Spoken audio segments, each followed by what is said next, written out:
तो मैं आपके सामने लेकर आया हूँ फर्स्ट एडेड हेल्थ का क्लास नंबर 6। 5 क्लास पहले हो चुके हैं, उम्मीद करता हूँ कि आप लोगों ने अच्छे से देख लिए होंगे। और अब इन आगे की क्लासेस को लेके, यानी कि मैं आपको पहले ही बता देना चाहता हूँ कितनी क्लासेस बची हैं। 2 क्लास, ये सेकंड लास्ट क्लास है, इसके बाद एक क्लास और है। इतना मटेरियल आप पढ़ लेंगे, मेरे हिसाब से भरपूर रहेगा। इस पूरे का पीडीएफ मैं आपके साथ शेयर कर दूंगा, मुझे कोई प्रॉब्लम नहीं है। व्हाट्सएप ग्रुप में आप पा सकते हैं। वीडियो शुरू करने से पहले सबसे पहले रिक्वेस्ट करूंगा, वीडियो को प्लीज़ लाइक ज़रूर कर दीजिएगा। पसंद ना आए तो डिसलाइक भी कर सकते हैं, कोई प्रॉब्लम नहीं है, बट लाइक ज़रूर कर दीजिएगा। शेयर करिएगा अपने दोस्तों के साथ। कमेंट करके कैसे अपनी अटेंडेंस मार्क करनी है आप जानते हैं, तो कर दीजिएगा। मुझे अच्छा लगेगा अगर मैं जान पाऊंगा कि कौन कौन मेरे साथ जुड़ा हुआ है, इसलिए कमेंट भी ज़रूर कर दीजिएगा। चलिए स्टार्ट करते हैं वीडियो को और समझते हैं कि आज हम पढ़ने वाले हैं डाइजेस्टिव सिस्टम के बारे में। तो जरा डेफिनेशन को ध्यान से देख लेते हैं। वे अंग जो भोजन और तरल पदार्थ लेते हैं, उन पदार्थों को तोड़ देते हैं जिनका उपयोग, जो हमने पिछले साल पढ़ा था कि शरीर ऊर्जा, पिछले सेमेस्टर में फूड न्यूट्रिशन में, ऊर्जा, विकास और ऊतक की मरम्मत करने के लिए करता है। उन ऑर्गन्स को मिला के जो सिस्टम बनता है उसको कहते हैं डाइजेस्टिव सिस्टम। इंग्लिश में भी पढ़ सकते हैं, the organs that take in food and liquids and break them down into substances that body can use for energy growth and tissue repair.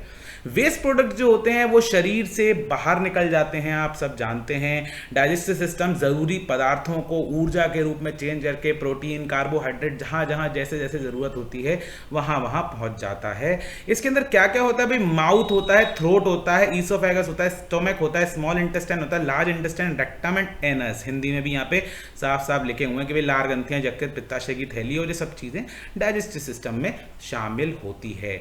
Slavery glands, liver, gall bladder, pancreas, ये वो हैं जो juices और enzyme बनाते हैं जो कि हमारे खाने को डाइजेस्ट करने में हमें मदद करता है। और इस पूरे सिस्टम को गैस्ट्रो इंटेस्टिनियल सिस्टम भी कहा जाता है। अगर हिंदी की डेफिनेशन या इंग्लिश की डेफिनेशन आप पढ़ लेंगे तो आपको भरपूर समझ में आ जाएगा कि हमारे मुंह से लेकर हम जो मल त्याग तक का जो हमारे अंग हैं वो सारे अंग हमारे डाइजेस्टिव सिस्टम या गैस्ट्रो इंटेस्टिनियल सिस्टम का पार्ट होते हैं। और हमारा अग्नाशय, पेनक्रियाज, ये सब कुछ ऐसी चीजें, पित्त की थैली जिसको हम गॉल ब्लैडर कहते हैं, ऐसे जूसेस क्रिएट करता है, ऐसे तरल पदार्थों को बनाता है, रस को प्रोड्यूस करता है, एंजाइम्स को प्रोड्यूस करता है जो शरीर में भोजन को और तरल लिक्विड्स को पचाने में मदद करते हैं। तो ये तो हो गई डाइजेस्टिव सिस्टम। यानी ऐसी डेफिनेशन कहीं आ जाएगी तो आप आराम से मार्क कर देंगे, सही आंसर मैं जानता हूं। और इस डेफिनेशन को लिखना भी जो है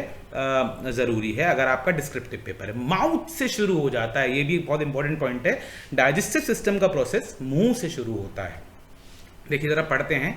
there are small buds on the tongue known as taste buds called papilla. मैं अपनी जीभ बाहर निकाल के तो नहीं दिखाता, लेकिन जीभ पर छोटे छोटे दानों की तरह उभरे हुए होते हैं। अगर आप कभी गौर से जाएं और अपनी जीभ को शीशे में देखें तो छोटे छोटे दानेदार होती है हमारी जीभ, उनको पेपिला कहते हैं। और वो एक्चुअली हमारी टेस्ट बड्स होती हैं, जिसकी वजह से हम जान पाते हैं कि कौन सी चीज मीठी है, कौन सी चीज खट्टी है, तीखा है या कैसा है ये चीज। मुंह के अंदर 32 दांत होते हैं जो 2 जबड़ों में, एक ऊपर का जबड़ा एक नीचे का जबड़ा में डिवाइडेड होते हैं 16 दांतों में। इसका डायग्राम आगे मिलेगा, वहां आपको देखने में मजा आएगा।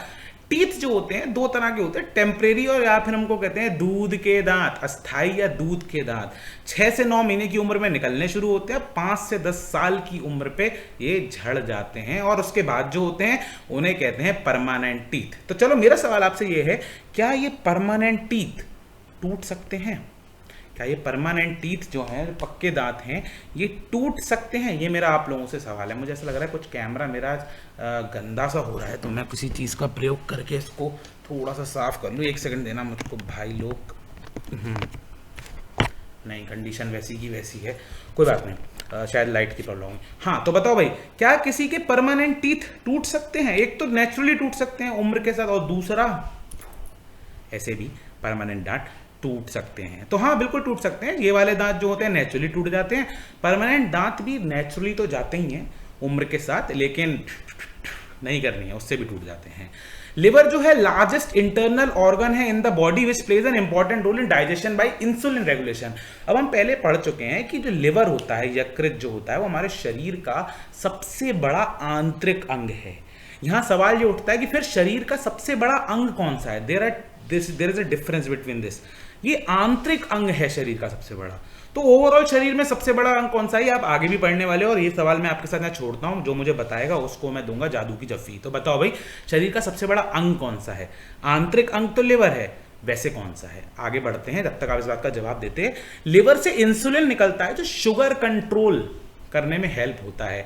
जिनको डायबिटीज की बीमारी होती है, सॉरी यहाँ में मैं कुछ गड़बड़ कर रहा हूँ, सॉरी मैं ये कह रहा था कि लिवर जो है इंसुलिन रेगुलेशन में हेल्प करता है। वैसे इंसुलिन पैनक्रियाज निकालता है ना, लिवर जो होता है इंसुलिन के रेगुलेशन में मदद करता है, जिससे कि बॉडी में जो है शुगर का लेवल जो मेंटेन होना है, उसके लिए मोस्ट इंपॉर्टेंट जो पार्ट है वो है इंसुलिन। तो ये इंसुलिन ध्यान रखना, इंसुलिन एक हार्मोन है जो कि पैनक्रियाज से सीक्रेट होता है, लिवर इसका रेगुलेशन करता है, जिससे हमारे शरीर में शुगर की मात्रा को, डायबिटीज की मात्रा को बचाया जा सके।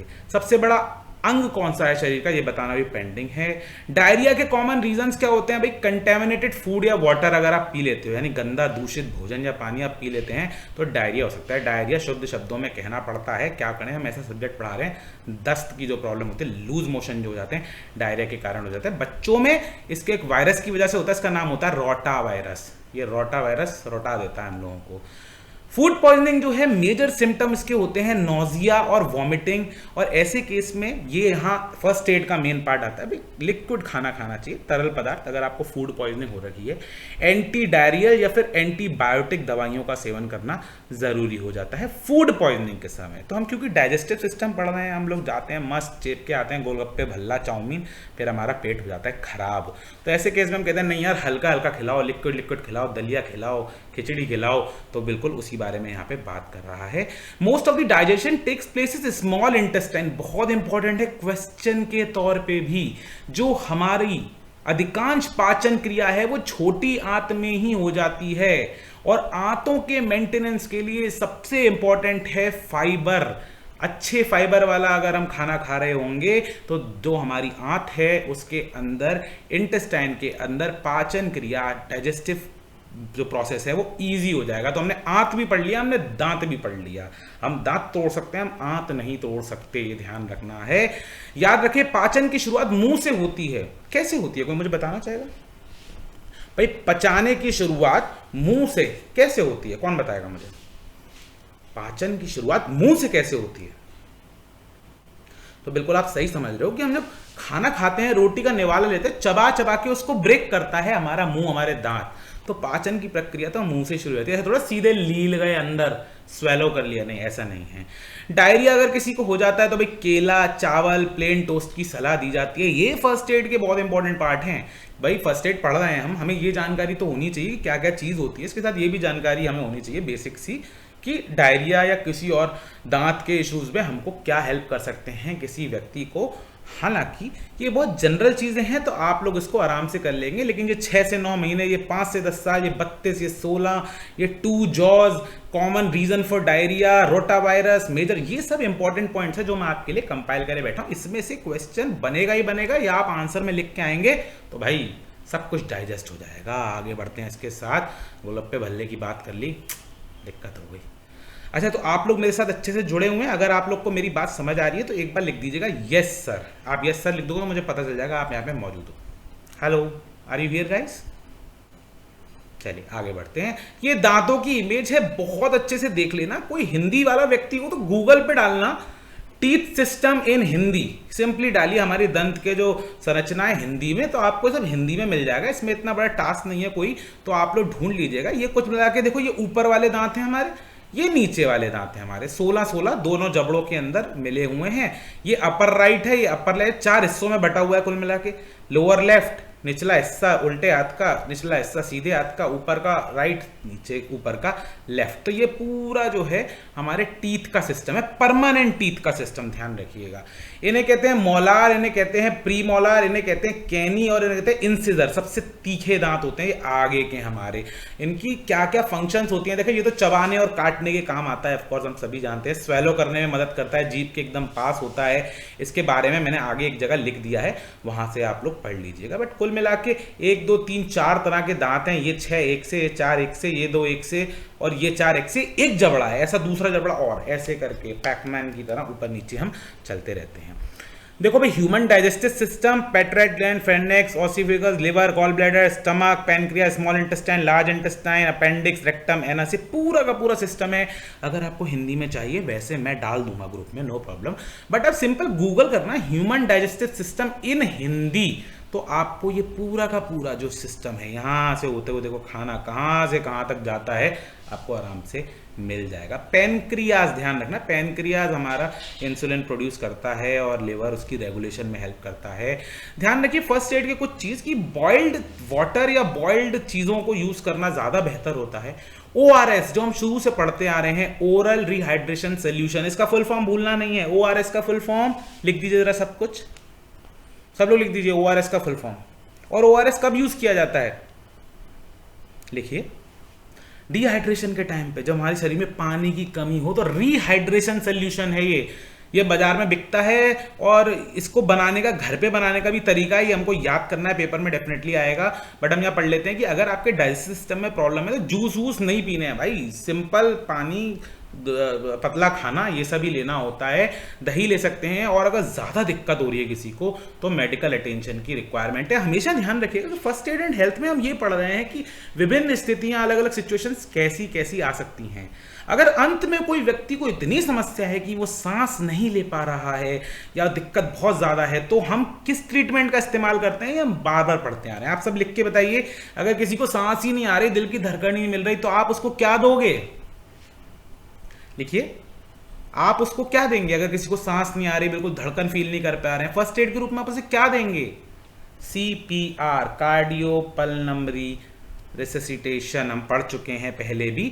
ORS का घोल जो है, अगर वो घर पे बनाना हो तो 1 लीटर पानी लीजिए, चुल्लू भर पानी नहीं लेना, 1 लीटर पानी लेना, 1 लीटर पानी लीजिए, 8 टीस्पून शुगर लीजिए, 8 चम्मच चीनी लीजिए, 1 चम्मच नमक लीजिए और जलेबी भाई घुमा दीजिए अच्छे से, इतना घुमा दीजिए कि मिक्स हो जाए, आपके घर पे ORS का घोल तैयार हो जाएगा। आगे चलते हैं भाई, first aid related to burns के बारे में। भाई जल जाए अगर कोई व्यक्ति या किसी व्यक्ति की स्किन जो है उसके ऊपर जलना हो जाता है तो क्या क्या फर्स्ट एड है, तो ये ध्यान रखिए। त्वचा शरीर का बाहरी आवरण है और शरीर का सबसे बड़ा अंग है। देखो यहां पर पिछले वाले सवाल का जवाब मिल गया। Largest organ of the body is skin, और ये बहुत सारे टास्क करती है, जिसमें टेम्परेचर कंट्रोल भी एक टास्क है। हमारे शरीर का आवरण है, कपड़ा है, व्हील है, एक परत है, और इसके बारे में पढ़ना बहुत जरूरी है कि हमारे शरीर के कुल वजन का लगभग 15% पार्ट जो होता है वो होता है स्किन। वजन की बात कर रहे हैं, अगर मैं 100 किलो का हूं तो 15 किलो वजन स्किन का होगा। त्वचा की 3 परतें होती हैं, skin has 3 basic layers of skin are there, और उन लेयर्स को कहते हैं एपिडर्मिस, डर्मिस और हाइपोडर्मिस। तो भाई ये याद कर लेना, कौन ये सबसे बाहरी है, ये सबसे अंदरूनी है, ये बीच की है। पक्का पेपर में आने वाला सवाल है, डिस्क्रिप्टिव में भी होगा, तो लिखने के लिए बहुत अच्छा चीज़ है। त्वचा की 3 परतें होती हैं, थिकनेस वेरी करती है person to person, but epidermis जो होती है वो आउटर लेयर होती है, इंग्लिश में हिंदी में एपिडर्मिस ही है, और आउटर लेयर होती है बाहर की तरह। इसमें कोई नसें नहीं होती, इसमें कैराटिन होता है। इसके अंदर ऐसे सेल्स मौजूद होते हैं जो कि हमारे स्किन के कलर के लिए जिम्मेदार है। भाई गोरा होगा, बहुत गोरा होगा, कम गोरा होगा, सांवला होगा, डार्क कलर्ड होगा, ये एपिडर्मिस में होता है। डर्मिस जो होती है मिडिल लेयर होती है, कोलेजन से बनी होती है। इसके अंदर से ही पसीना निकल के बाहर आता है, जो पसीना एक्चुअली हमारी बॉडी के टेम्परेचर को रेगुलेट करता है। जब बहुत ज़्यादा गर्मी लगती है हमारा पसीना निकल, बोतल से एग्जाम्पल ले लो, बोतल में बहुत ठंडा पानी होता है तो वो पानी बाहर छोड़ देती है टेम्परेचर को मीट करने के लिए, वैसे ही हमारी बॉडी भी काम करती है। खून की वेन्स जो होती है, नसें होती हैं, अगर अंदर तक कट लग जाए तब नस कटती है, ऐसा नहीं ऊपर से काट दिया नस कट गई, ऊपर से कुछ नहीं होता, खरोच होती है केवल। हाइपोडर्मिस फैटी लेयर भी कहते हैं, सबसे अंदर की लेयर होती है। इसके बाद तो मतलब आप स्किन के अंदर तक पहुंच गए, गहरा घाव जो है हो गया। बहुत ही इंपॉर्टेंट स्लाइड है, अच्छे से देख लीजिएगा। कहेंगे सर हर स्लाइड को इंपॉर्टेंट स्लाइड कहते हैं ना, सर कहते हैं बहुत ही इंपॉर्टेंट स्लाइड है, बहुत ही इंपॉर्टेंट स्लाइड है। हाँ भाई इंपॉर्टेंट ही ये है, इसके अलावा कुछ और है नहीं।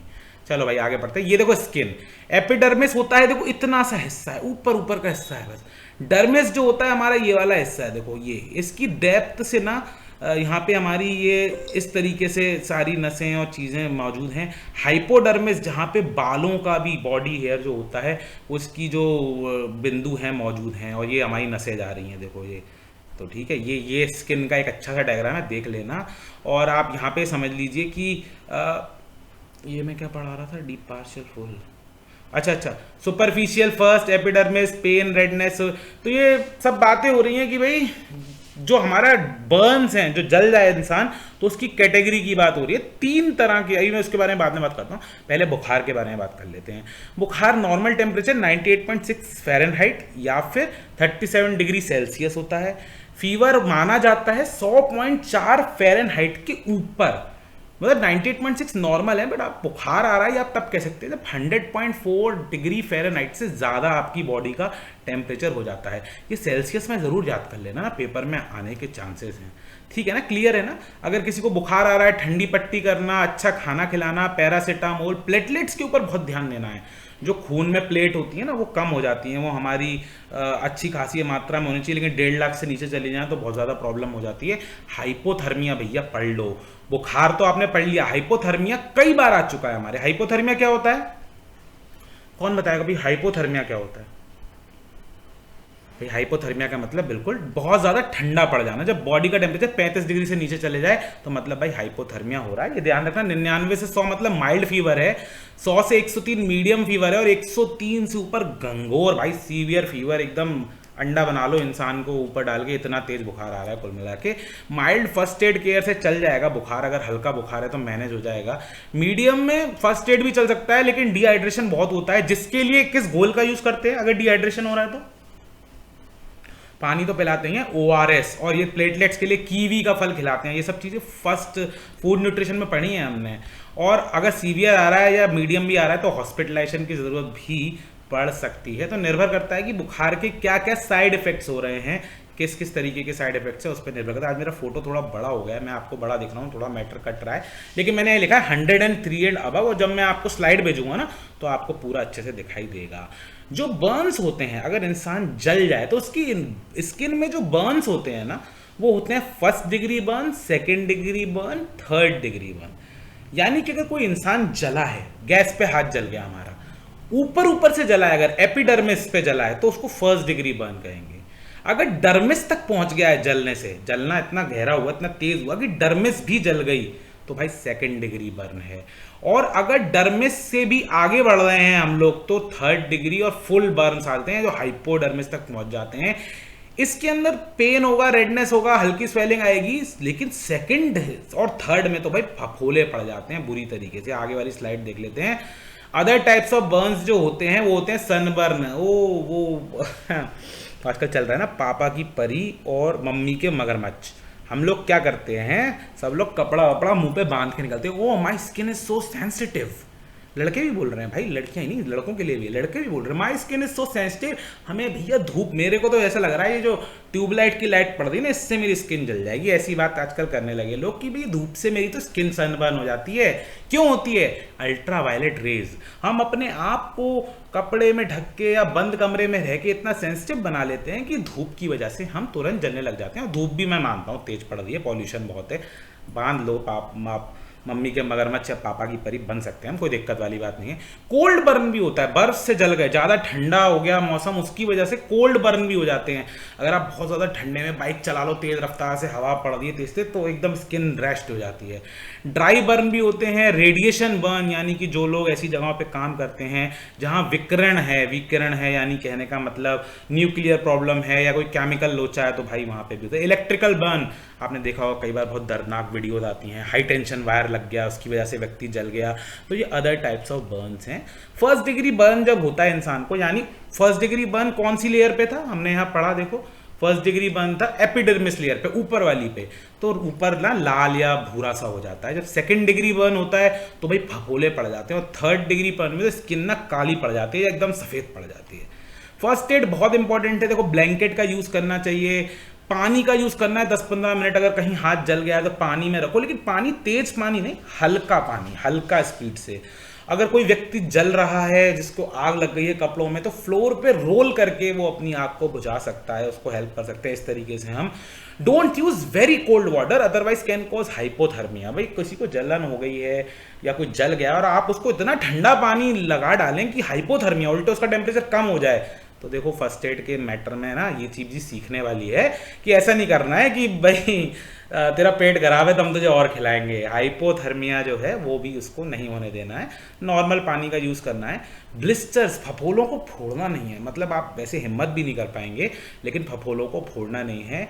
हॉस्पिटल जो है ले जाना ज़रूरी हो तो ठीक है, लेकिन 5 साल से छोटा और 65 साल से ज़्यादा का व्यक्ति अगर जल जाता है और ज़रूरत है तो इनको भैया हमेशा हॉस्पिटल लेके जाना चाहिए। नहीं उंगली पे हल्का सा लग गया वो अलग बात है, लेकिन अगर थोड़ा सा भी ज़्यादा जले हैं या कहो फर्स्ट डिग्री से थोड़ा भी ज़्यादा जल गए हैं तो 5 से छोटे और 65 से ऊपर के व्यक्ति को तो तुरंत हॉस्पिटल ले जाना चाहिए, अदरवाइज और भी तरीके की प्रॉब्लम्स आ सकती है। अच्छा, एक और तरीके का जलना होता है, कोई मुझे बताएगा? जब तक मैं स्लाइड कंप्लीट कर रहा हूँ आप जरा लिखो और कौन से तरीके का जलना होता है। कभी भी जले हुए व्यक्ति को जिसको परेशानी है, ये हर केस में एप्लीकेबल है, अकेला ना छोड़ें।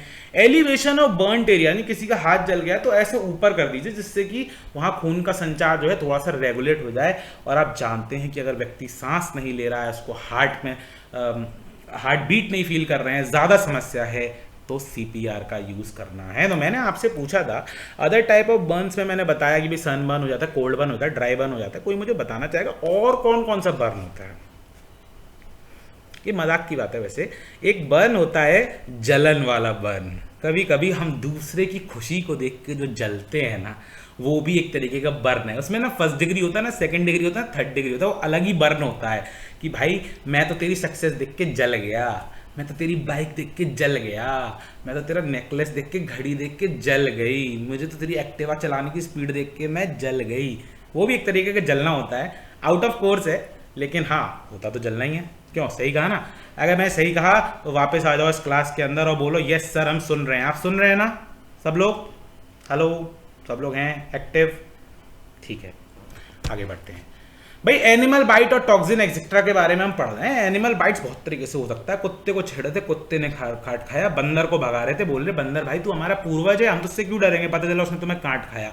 तो इन सब चीज़ों में वैसे क्वेश्चन आ जाएगा पेपर में तो आप इजीली कर लोगे क्योंकि जनरल जिंदगी से जुड़ा हुआ था। ध्यान रखना कि एनिमल बाइट्स जो होते हैं वो पॉइजनस होते हैं और टॉक्सिन्स हो सकते हैं, उसके अंदर जहरीले विषाक्त पदार्थ हो सकते हैं, और ये रेबीज जैसे वायरल इन्फेक्शन के लिए भी एक स्रोत का काम करते हैं। इन्फेक्शन हो सकता है, एलर्जी हो सकती है। कभी कभी ये मतलब बंदर चिड़िया बोल रहा हूँ, बंदर कुत्ता तो अपनी जगह है, कभी कभी हमारी बॉडी खुद से ऐसे जहर टॉक्सिन्स बना लेती है जो भाई बहुत खतरनाक हो सकते हैं। आपने कोई 2 दवाइयाँ खा ली जो आपकी बॉडी में रिएक्शन कर गई, रैशेस पड़ जाते हैं और इवन फेटल, मतलब जिंदा आदमी से धार भी सकता है, ऐसा भी हो जाता है। इतना केमिकल रिएक्शन हो जाता है बॉडी के अंदर, तो हमारी बॉडी खुद भी टॉक्सिन्स क्रिएट कर सकती है मेडिसिनल या केमिकल रिएक्शंस के थ्रू। लीचेस, ओहो, जोंक, देखिए काली वाली जोंक किस किसने देखी है? कभी किसी के चिपकी है काले रंग की जोंक?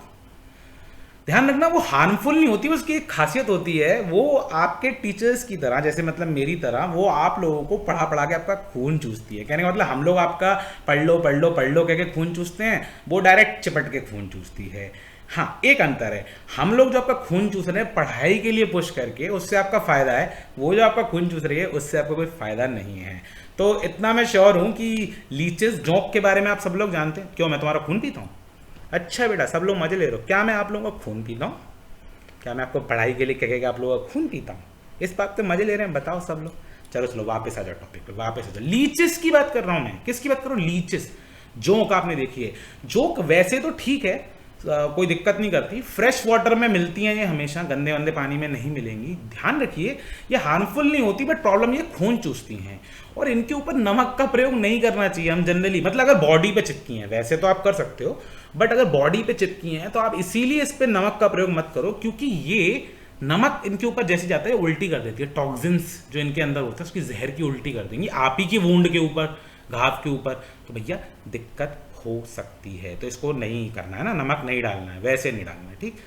There are 4 ways poison can enter human body. Human body में जहर ना ब्रीथिंग से अंदर जा सकता है, सांस के साथ चला गया, स्किन के माध्यम से जा सकता है, इंजेक्शन लगा दिया किसी ने जहर का, या माउथ से आपने कुछ खुद खा लिया। तो ये 4 तरीके हैं। 4 इज वेरी इंपॉर्टेंट हियर। ये 4 तरीके बहुत इंपॉर्टेंट है। रेबीज का शब्द जो है वो इंपॉर्टेंट है। बॉडी खुद टॉक्सिन बना सकती है, बिल्कुल true, the answer is true. Leches harmful नहीं होती। लीचेस कहाँ पाई जाती हैं? फ्रेश वाटर में पाई जाती हैं। क्या लीचेस के ऊपर सॉल्ट का प्रयोग करना चाहिए? बताइए, करना चाहिए? नहीं करना चाहिए, बिल्कुल भी नहीं करना चाहिए। फर्स्ट एड क्या है भाई, जहां भी ऐसा कोई चोट लग जाए, अब जानवर वानवर खा जाए तो भाई तुरंत वुंड को धो दो, मेडिसिन का यूज करो जो भी जरूरी है। कुत्ता काट जाए तो जाओ भाई हॉस्पिटल में जाके अपने इंजेक्शन वगैरह लगाओ। अब तो कम लगते हैं इंजेक्शन भी, और पेट वेट का नाटक भी खत्म हो गया। पहले तो बहुत डरते थे लोग इससे। प्रॉपर केयर लो, हॉस्पिटल जाओ अगर बहुत ज़्यादा इमरजेंसी हो रही है, या सांप का काटना जो है बहुत ही मतलब गंभीर एक विषय हो सकता है जो जिसके लिए आपको इमीडिएट केयर की ज़रूरत है। तो जैसे कि हमने पहले भी पढ़ा, फर्स्ट एड का पहला नियम ही है कि आप ये इवेल्युएट करें कि खतरा कितना बड़ा है और आप उसमें क्या क्या कर सकते हैं। तो ये आपको याद होगा, मैंने आपको पढ़ाया था। बाकी पीडीएफ शेयर करूंगा, एक बार देख लीजिएगा। देखिए स्नेक बाइट्स में डूज एंड डोंट्स, कुत्ते की बाइट में क्या करना है देखो समझ लो। स्नेक बाइट अगर करता है तो इमोबिलाइज करो, जहां पे स्नेक ने काटा है ना उस जगह को इमोबिलाइज कर दो, इससे वहां खून का संचार कम हो जाए। अगर आप इमोबिलाइज बांध दो, उसको कस के बांध देंगे तो क्या फायदा होगा, बांधने से वहां पे खून का संचार कम हो जाएगा, तो बॉडी में जहर फैलने का चांस कम हो जाएगा। बेसिक फर्स्ट एड करें, wash the wound, soap and water, patient को हॉस्पिटल ले जाएं, टिटनस का, टॉक्सॉइड का, एंटी वेनम का, जैसे भी एंटी वेनम मतलब जैसे जहर के विरुद्ध जो इंजेक्शन लगता है वो लगवाएं, इमरजेंसी केयर दिलवाएं। ये 4 डूज हैं। अब जरा मजेदार वाले डोंट बाद में पढ़ेंगे, डोंट पहले कुत्ते के बारे में पढ़ लेते हैं। भाई वैसे तो कुत्ते को डिस्टर्ब मत करो। क्यों कुत्ते को कहना अबे कुत्ते मैं तेरा खून पी जाऊंगा, अबे कुत्ते मैं तेरा खून पी जाऊंगा, क्यों कहना भाई, दूर रहो। उसको काय को अपने को छेड़ने का है, काय को छेड़ने का है, नहीं छेड़ने का है ना। मतलब धर्मेंद्र ने क्या डायलॉग मार दिया, कुत्ते में तेरा खून पी जाऊंगा। सब लोग कुत्ते के पीछे पड़े रहते हो यार, हद हो गई। तो अगर वो कुत्ता आपके पास आए भी तो आपको ज़्यादा मतलब उसको लड़ने की जरूरत नहीं है। स्लोली और क्वाइटली अगर आप उसको अप्रोच करोगे तो वो कुछ कहने वाला नहीं होगा। काट खाता है तो एक्ट क्विकली करो, सोप से, जैसे ये 3 नीचे के पार्ट है ना, इनको आपको फॉलो करना है और आपको डेफिनेटली इंजेक्शंस जो है लगाने हैं। तो कुत्ते को काय को कहना कुत्ते में तेरा खून पी जाऊंगा, क्यों, आप पीने वाले हो, नहीं पीने वाले हो, क्यों कहना। खैर डोंट पढ़ लो भाई, अगर सांप काट जाए तो किसी तांत्रिक वांत्रिक के पास नहीं जाना है ना, तांत्रिक के पास नहीं आना कि अरे मैं झाड़ू वाड़ू लगा के तो मैं ठीक कर दूंगा। ये फिल्मों की तरह वुंड को सक करके थूक के वो जो हीरोइन वाला सीन होता है बिल्कुल नहीं करना भाई, कि हीरोइन के पैर में वो काट गया सांप तो हीरो ने सक करके वुंड को और सारा जहर निकाल के और फेंक दिया। वो रजनीगंधा का जो पिच पुच करते रहते हैं ना, वो वाला काम नहीं करना है। वुंड को काटना नहीं है, ऐसे दिखाते हैं फिल्मों में, काट दिया सारा खून निकल गया जहरीला, ऐसा नहीं होता भाई, ये नहीं करना है ना। इसको ज़्यादा ऐसे टाई नहीं करना है, इस तरीके से इसको इमोबिलाइज करना है। जलाना बिल्कुल भी नहीं है भाई, और ना हर्बल पेस्ट को वाउंड के ऊपर लगाना है, क्योंकि जहर को अंदर से निकालने के लिए ये सारे इंपॉर्टेंट पॉइंट्स हैं। हालांकि कुछ चीज़ों में फ़ायदा भी करते हैं अगर सही तरीके से किया जाए, मतलब ये तांत्रिक वांत्रिक तो कैसे भी फ़ायदा नहीं करेंगे, लेकिन स्टिल डूज एंड डोंट्स को अच्छे से समझ लीजिए, पेपर में हाई चांसेस हैं आने के, ठीक है, इन दोनों के बारे में। ह्यूमन आई, अब आ गए हमारी आँख के ऊपर, भैंस की आँख नहीं, इंसान की आँख। तो भाई इंसान की आँख के बारे में कुल मिला के ये इंसान की आँख के पूरे हिस्से बताए गए हैं। आयरिस है, कॉर्निया है, प्यूपिल है, लेंस, जो आँख के पीछे लेंस होता है, ये पूरा का पूरा जो मैटर है इसको आपको समझना बहुत जरूरी है। और समझने के लिए मैंने एक वीडियो का लिंक दिया है, आप सब इस वीडियो के लिंक को देखेंगे और वहां से आप बेहतर तरीके से समझ जाएंगे कि भाई आंख कैसे काम करती है, इमेज कहां पे डेवलप होती है। बहुत इंपॉर्टेंट वीडियो है, आप इसको देखिए। मैं आप लोगों का टाइम वेस्ट नहीं करूंगा, खुद बता के और फिर आपको दोबारा वीडियो दिखवा के, मैंने लिंक यहां दे दिया, मैं ग्रुप में भी डाल दूंगा, आपको 100% देखना है। एंड आई एम श्योर आप हर तरीके का आंसर आई के बारे में उसके बाद कर पाएंगे। आगे बढ़ते हैं। देखो सेंस ऑर्गन्स की बात चल रही है यहाँ पे। सेंस ऑर्गन हमारे होते हैं 5 होते हैं, eye, nose, ear, skin and tongue, जिनसे हम किसी चीज को सेंस कर सकते हैं, देख सकते हैं, सूंघ सकते हैं, सुन सकते हैं, महसूस कर सकते हैं और टेस्ट कर सकते हैं। 5 होते हैं। एक ऑब्जेक्टिव टाइप में बहुत ही बढ़िया आंसर बन गया। कितने तरह के सेंस ऑर्गन होते हैं? 5 टाइप के होते हैं। कान हमारे इक्विलिब्रियम ऑर्गन के रूप में काम करते हैं, हमें बैलेंस करते हैं कान, तो ये बहुत अनोखी चीज है। कान जो है हमारे संतुलन अंग के रूप में काम करते हैं, और जितने भी सेंस ऑर्गन हैं वो सीधे हमारे ब्रेन को सिग्नल्स भेजते हैं। जैसे ही मैं खाता हूं गोलगप्पा, मुझे फील हुआ चटपटा, तो मेरे ब्रेन को तुरंत सिग्नल भेजेगा, भाई चटपटा खा लिया, पानी अच्छा है भैया, इसमें और खट्टी चटनी मिला दो, होता है ना वो ऐसी। स्किन हमारी हॉट एंड कोल्ड फील कराती है। अगर मैं आपके हाथ के ऊपर जलती हुई प्रेस रख दूंगा तो आप करोगे ऊप्स, क्यों करोगे? क्योंकि आपकी सेंस ऑर्गन ने डायरेक्ट सिग्नल भेजा ब्रेन को। बहुत ही इंपॉर्टेंट पॉइंट अगला बताने जा रहा हूं, फिर से सर कह रहे हैं बहुत इंपॉर्टेंट पॉइंट, बहुत इंपॉर्टेंट। कितने इंपॉर्टेंट, कितने पढ़े हम बच्चे, सर आपने खून ही चूस लिया है sir, colour blind. Colour blind व्यक्ति जो है वो कलर्स के बीच में आइडेंटिफाई नहीं कर पाता है। कौन से कलर्स के बीच में? Red and green colours. Very important question, definitely will form part of your examination. You have to absolutely remember this that a colour blind person can not identify among red and green colours, as simple as that. Red और green, हरा और लाल रंग को ध्यान रख लीजिएगा। Hypersomnia can not smell anything. Insomnia होता है ना सो पाना, हाइपरसोमनिया होता है भैया क्या होता है, अगर आपको सूंघना, जैसे कोरोना के टाइम पे लोग सूंघ नहीं पा रहे थे ना, ये बीमारी का नाम है। फर्स्ट एड क्या है? अगर आपके सेंस ऑर्गन्स में कोई भी इंजरी होती है, दिक्कत होती है, हमेशा साफ कपड़े का प्रयोग करें। क्यों? क्योंकि सेंस ऑर्गन बहुत ही नाजुक और सेंसिटिव नेचर के होते हैं। तो आपको क्या जरूरत है? आपको जरूरत है कि आप लोग साफ कपड़े का प्रयोग करें, दवा का प्रयोग करें, पानी की कोमल धारा। किसी की आंख में चोट लग गई, आप उसके ऊपर समरसेबल के प्रेशर से मारो, रुक जा तेरी आंख धोता हूं, रुक जा तेरी आंख धोता हूं। क्या भैंस की आंख क्या कर रहा है ना, है ना, है ना? हंसी आ रही है, हंसी आ रही है। अच्छा लिख दो हा हा हा, एक बार सब लिख ही दो हा हा हा। इस सर ये कह रहे हैं किसी की आंख में चोट लगी तो मैंने समरसेबल के पानी से मार दिया। नहीं भाई, सॉफ्ट धारा, ऐसी चीज प्रयोग करो। किसी के कान में चोट लगी, समरसेबल का पानी लगा दिया कान में, थोड़ी लगाऊंगा भाई स्पीड के साथ, सबमर्सिबल चल रही है, ऐसा नहीं करेंगे। कोमल धारा का प्रयोग करेंगे। क्यों? क्योंकि ये सेंसिटिव ऑर्गन्स हैं।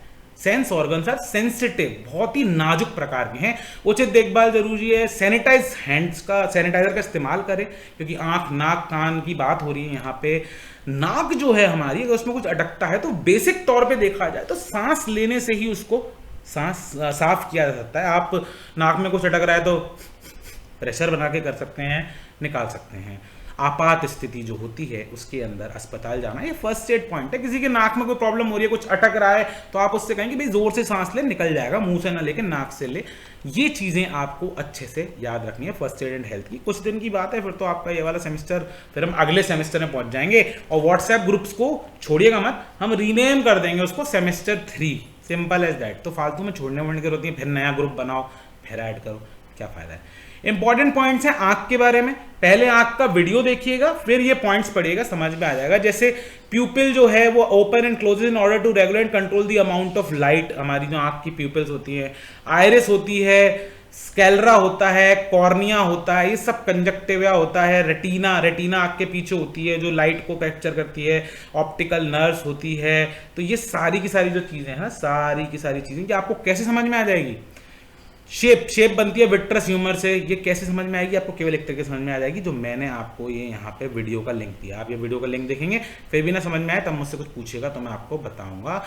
अगर एजुकेशनल इंस्टीट्यूशंस के अंदर कोई इमरजेंसी हो जाती है तो वो हमको पढ़ने की बहुत ही ज्यादा जरूरत है, बहुत ही ज्यादा जरूरत है। लास्ट की 2 स्लाइड बच रही है, देख रहे हो, लो 2 स्लाइड बच रही है। कह रहे डिजास्टर, आपदा जो एक फ्रेंच वर्ड है जो dis means bad and aster means evil से बना हुआ है। तो ये जो है डिजास्टर जो है ऐसे 2 शब्द से मिलके बना है। इसके बाद आप देख लें कि मैं शायद यहाँ पे जो हिंदी है वो करना रह गया है, चलो मैं आपको समझा रहा हूँ, आप समझ लीजिए। Emergency schools and work place can be of many types.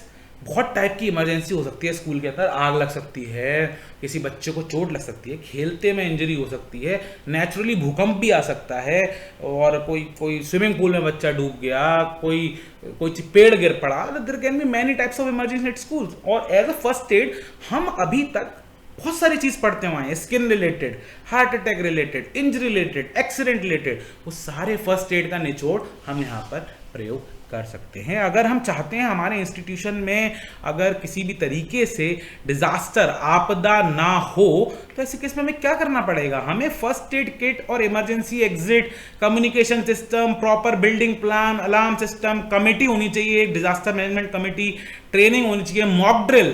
कई बार अखबार में आता है आतंकवादियों को पकड़ने की झूठी ड्रिल करी गई, मॉक ड्रिल पुलिस वगैरह करते हैं, तो ये सब करना है। सारे पॉइंट क्लियर है ना आपको? किसी को कोई ऐसा पॉइंट ना हो जो क्लियर ना हो। ये सब चीजें जरूरी है जिससे डिजास्टर को रोका जा सकता है, बच सकता है। ध्यान रखें, अगर किसी व्यक्ति को ब्रीदिंग में प्रॉब्लम है तो पहले 4 मिनट जो है बहुत क्रूशियल हो जाते हैं। मैंने आपको बहुत पहले एक वीडियो भेजा था, अगर 4 मिनट तक किसी को सांस नहीं आएगी तो वो ब्रेन, उसका ऑक्सीजन ब्रेन को जाना बंद हो जाएगा, दिक्कत बढ़ जाएगी। ABC को याद रखें, एयरवे, ब्रीदिंग, सर्कुलेशन, ये हमने बहुत बार पढ़ चुका है, पीछे हैं, ध्यान रहिए, पक्का आ रहा है पेपर में। गोल्डन आवर किसको कहते हैं? एक्सीडेंट के पहले घंटे को गोल्डन आवर कहते हैं। इसीलिए कहते हैं क्योंकि इस समय जान बचने का चांस सबसे ज़्यादा होता है, तो it's called golden hour. Extra focus is required in rural areas during emergency. भाई ये बहुत ज़रूरी है और समझ लीजिए आप इस बात को, जो ग्रामीण इलाके हैं वहाँ पे इमरजेंसी के दौरान, आपदा के दौरान बहुत ही ज़्यादा एक्स्ट्रा केयर चाहिए होती है। क्यों? तो बताएगा आप में से कोई बताए क्यों ग्रामीण इलाकों में ज़्यादा ज़रूरत है इमरजेंसीज में ज़्यादा अलर्ट होने की? क्यों ज़रूरत है? कोई बताएगा मुझे? ये मैं चेंज कर दूंगा, इसकी हिंदी यहाँ नहीं आ पाई है, मैं अभी इसको अपडेट कर दूंगा, इसको आप इग्नोर करिए, आपको जो मिलेगा उसमें सही होगा। भाई इसीलिए ज़रूरी है बिल्कुल, क्योंकि दूर होते हैं, दूरस्थ इलाके हैं, रिमोट इलाके हैं, हॉस्पिटल दूर हो सकता है, फायर ब्रिगेड दूर हो सकती है, हेल्प आने में टाइम लग सकता है, तो यहाँ एक्स्ट्रा फोकस ज़रूरी है कि जो इंस्टीट्यूशंस बन रहे हैं, जो बिल्डिंग बन रही हैं, उनके आसपास ऑलरेडी हम इन सब चीज़ों का, जैसे fire control system, first aid kits, emergency plan, exit communication system पहले से इंश्योर करके चलें। Disaster can be man made and natural. Disaster जो होता है वो मनुष्य द्वारा बनाया हुआ और प्राकृतिक दोनों ही हो सकता है, इसके बारे में मुझे कहने की जरूरत तो नहीं है। आप समझते हैं मैन मेड और नेचुरल डिजास्टर में अंतर? एक बार बताया तो, मैन मेड डिजास्टर मतलब जो हम लोग खुद कर रहे हैं, जैसे कि मान लो बिल्डिंग गिर गई या जैसे मान लो आग लग गई, ये सब हम लोगों ने किया। नेचुरल मतलब बाढ़ आ गई, भूकंप आ गया, आंधी तूफान, ये नेचुरली प्राकृतिक, उसमें हमारा इस पर कोई कंट्रोल नहीं है। मैन मेड मतलब ऐसी चीज़ों से हुआ जो हमने खुद ही बनाई थी, that is man made disaster. भाई ये लास्ट है, ये जो वीडियो का हेडिंग जो है आपको दिखाई दे रहा, हाँ दे रहा बिल्कुल, ट्रायाज। ट्रायाज करके एक सिस्टम है, इसके अंदर ये कहा गया है कि जब मास आपदा हो, मास डिजास्टर, मान लीजिए बहुत बड़ा भूकंप आया, हजारों लोग चोटिल हैं, आप फर्स्ट एडर हैं, आप डॉक्टर हैं, और आपको डिसाइड करना है कि किसको पहले हेल्प करूं, किसको बाद में हेल्प करूं। ये लास्ट, इसको समझ लो। ट्रायाज ये कहता है कि भाई किसको ट्रीटमेंट की जरूरत है उसको कैटेगराइज कर दिया जाए। फ्रांस में वॉर हुई, वॉर इनके दौरान बहुत सारी इंजरीज हुई, तो भाई डिसाइड किया गया कि लाओ चलो किसको पहले देना है हेल्प, किसको बाद में देना है हेल्प, इसको जरा डिसाइड करते हैं। कैसे डिसाइड करते हैं? भाई फ्रेंच कंसेप्ट था ट्रायाज। क्या था इसके अंदर? कलर क्लासिफिकेशन कर दिया। जो लोग इंजर्ड होके आए हैं, जिनको चोट लगी है, उनको लाल, प्राइम येलो, पीला, हरा, व्हाइट और काले में बांट दिया गया। लाल वालों को एक तरफ किया गया, ये वो लोग हैं जिन्हें तुरंत इलाज की आवश्यकता है, नहीं तो ये मर जाएंगे। प्राइम येलो ऐसे लोग हैं जो कि मतलब थोड़ा सा बस इस वाले से थोड़ा सा कम इंजर्ड हैं, लेकिन इन्हें भी बहुत ही जल्दी लाइफ सेविंग चीजों की, जिंदगी बचाने हेतु स्टेप्स की आवश्यकता है। फिर आता है येलो, सेमी इमीडिएट है, इनको जरूरत है, लेकिन ये 40, 50, 60 मिनट वेट कर सकते हैं ट्रीटमेंट के लिए, इतनी चोट लगी है, लेकिन अगर नहीं करेंगे तो इन लोगों के ऊपर भी जिंदगी पे खतरा है। ये तो इमीडिएट है एकदम, ये दोनों इमीडिएट है, ये बिल्कुल इमीडिएट है, ये थोड़ा इमीडिएट है, ये कम इमीडिएट है। फिर ग्रीन है, ग्रीन वाले क्या है, इनको कम ट्रीटमेंट की जरूरत है, ये घंटों इंतजार कर सकते हैं। अगर मतलब इन लोगों के लिए हम अलग से रख सकते हैं कि भाई थोड़ा आप वेट कर लो। व्हाइट है जो माइनर इंजरी है, जिन्हें इलाज की जरूरत नहीं है, छोटी मोटी चीज लगी है। और ब्लैक मतलब ऐसे हो गए जो डेड हो गए। तो भाई जब वॉर हुई फ्रांस में, और वॉर में उन्होंने ये ट्रायाज सिस्टम निकाला, जिससे कि फर्स्ट एड वालों को कहा गया कि आप जब हॉस्पिटल में लेके आ रहे हैं तो कैटेगराइज करके लाएं, और इधर रेड वाले, इधर येलो वाले, इधर ग्रीन वाले, इधर, जिसको इलाज की पहले जरूरतें मिल सकें। As a first aider it is very important to categorise, colour classify करें। और ये ट्रायाज इंटरनेशनली एक्सेप्टेड है, सब जगह फॉलो होता है। इसके अंदर कैटेगरी है, इमीडिएट कैटेगरी ये 3 हो गई, ये 2 हो गई, अर्जेंट कैटेगरी ये हो गई, और ये डिलेड कैटेगरी हो गई। और ब्लैक तो इंसान जीवन हद से अपनी जंग हार चुका है। बहुत ही ढंग से इसको समझ लीजिएगा, बहुत ही ढंग से। यानी कि मास जब डिजास्टर हो रहा है, यानी बहुत बड़े लेवल पे जन हानि हो रही है, कोई ट्रेन एक्सीडेंट हो गया, सैकड़ों लोग इंजर्ड हैं, उस समय जो लोग इंजर्ड हैं उनको हॉस्पिटल पहुंचाते समय जो लोग हेल्प कर रहे हैं, फर्स्ट एडर्स हैं, सरकारी लोग हैं, वो उनको कैटेगराइज करना इंश्योर करेंगे स्मार्टली, जिससे कि जिसको जो जरूरत है उस हिसाब से इलाज मिल पाए। पता चला कोई बंदा है जो व्हाइट कैटेगरी में आता है, माइनर इंजरी है, उसे इलाज मिल रहा है, और रेड कैटेगरी वाले व्यक्ति को नहीं मिल पा रहा है। This is a condition which is helpful in major natural disasters. Start नाम दिया ट्रायाज में, simple triage and rapid treatment. कुल मिला के एक आ गया कि भाई स्टार्ट को फॉलो करना है, स्टार्ट को करना है सिंपल ट्रायाज यानी क्लासिफिकेशन करना है, और रैपिडली उसको ट्रीटमेंट देना है। स्टार्ट की फुल फॉर्म है ये S, simple, triage TA, and rapid R, treatment ये रहा T। तो ये आपकी लास्ट स्लाइड थी। इसके बाद क्लास नंबर 7 है जो कि मैं अभी रिकॉर्ड कर दूंगा आपके लिए अलग से।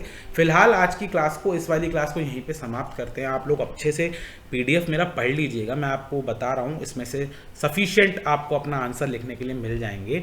ग्रुप्स में मैं आपके साथ कुछ एमसीक्यू शेयर करूंगा, डेफिनेटली करूंगा। हिंदी इंग्लिश के चक्कर में ना पढ़िए, जनरली पढ़िए इन चीज़ों को, और कुछ नहीं समझ आ रहा है तो स्वयं गूगल करना सीखो। गूगल में जाओ, हर चीज़ की हिंदी इंग्लिश मौजूद है। वैसे मैंने तो आप लोगों के लिए बाइलिंगुअल चीज़ें बनाई हैं, इसको मैं भी करेक्ट करके आपसे शेयर कर दूंगा। और इस वीडियो को ख़त्म करते हुए मैं आपसे कहता हूँ बाय बाय। आपने वीडियो को लाइक कर दिया है ना, अपना अटेंडेंस आपने मेरे को दे दिया है ना, आपने कमेंट कर दिया है ना, इस उम्मीद के साथ मैं आप लोगों से आगे बढ़ रहा हूँ। मैंने आप लोगों को बोर तो नहीं किया? चलो, अगर नहीं किया तो मुझे एक अच्छा सा बाय कह दो। Bye bye sir, bye bye sir, see you in the next video. जब तक अगली बार मिलेंगे तब तक के लिए it's a goodbye from my side. Bye guys, study well, study really really well.